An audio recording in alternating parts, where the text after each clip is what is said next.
Hi there. I'm sure you've heard the quote, seek first to understand before being understood. This has been attributed to Stephen Covey, J. Richard Clarke, but who knows? It's a well-known quote.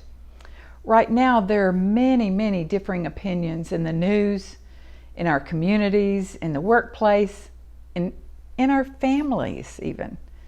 My goodness, who would even believe that the wearing of masks during a pandemic could cause such a difference of opinions? In fact, so much hate. I'd suggest that the biggest communication problem we have right now is that when we listen or even act to listen, whether it's person to person or even through social media, it's that we never really listen or pay attention in order to understand. In fact, we're just waiting till someone finishes what they've got to say so that we can reply and we can say what's on our minds. Sometimes the reply, in fact, has absolutely nothing to do with what the other person has just said. Have you ever listened to a news report where a newscaster or reporter asks a question of someone and then the person being interviewed answers, and it has nothing to do with the question? There's really no communication going on there. But what if, when we're either in conversation or we're simply listening to someone, listening to them deeply, listen to them speak, what if we attempted to understand and really think about why is it that they're saying what they're saying? Why is it that they have this position and that they're coming from a place of where? It's not just about us waiting for our chance to rebuke and rebuff what they're saying. What if we listened with compassion? What harm could it do? We know that we're never going to change anybody's opinion. Arguing is never going to change the way someone thinks, especially if it's a very deep-seated opinion. Their position's not going to move.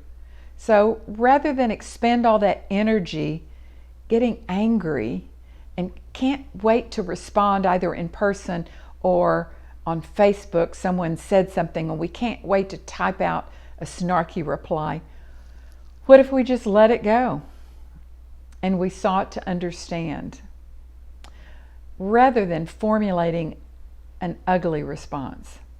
Our stress levels would go down, and by active listening, maybe we would be strengthening that compassionate muscle. We don't have to agree. We don't have to nod and smile and say, oh yes, oh yes.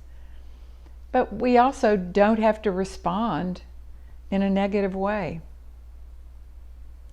As an example of listening and compassion to the speaker, if we're in direct contact, they might notice how we're responding. Not only the person we're speaking with, but others around us. If our reply is with compassion, with the effort to understand where they're coming from, it could have a ripple effect.